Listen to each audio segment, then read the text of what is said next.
Сәлем достар, алгебра 9 сынып 424 есептің біріншісін шығаратын боламыз.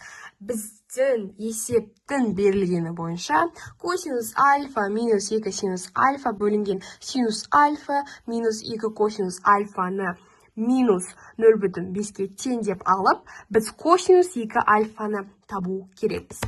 Яғни, бірінші 0,5-ті біз минус 0,5-ті минус 1 бөлінген 2 деп алайық. Ыңғайлы болу үшін. Және пропорция құрайық. Пропорция. Яғни косинус альфа минус 2 синус альфаны 2-ге көбейтейік.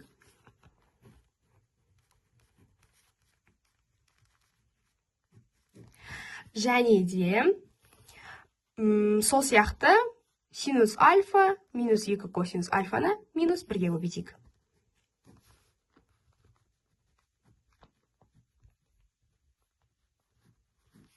Енді жақшаларды ашатын болсақ, бізде үлестіру мен ашамыз. Косинус 2 косинус альфа минус 4 синус альфа тең минус синус альфа.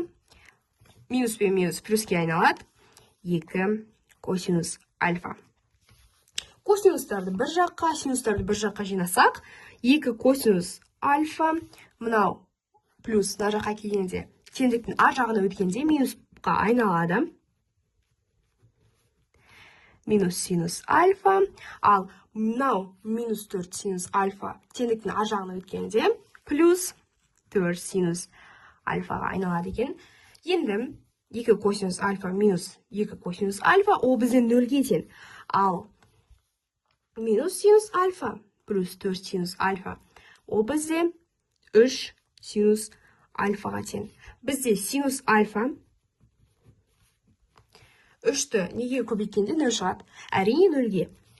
Енді біз мына формула бойынша тригонометрияның бастапқы негізгі формуласы бойынша косинус квадрат альфаны табайық.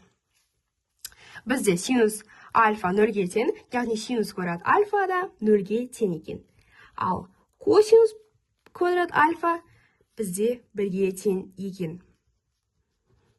Енді косинус 2 альфаны тапқан кезде оның формуласы бойынша, яғни косинус квадрат альфа минус синус квадрат альфа, косинус 2 альфа, жаңағы біз тапқан синус альфа мен косинус квадрат альфа орнына қояйық, мәндерін қояйық. Косинус квадрат альфа бізде 1-ге тең, ал синус квадрат альфа бізде 0, 0-дің квадраты 0.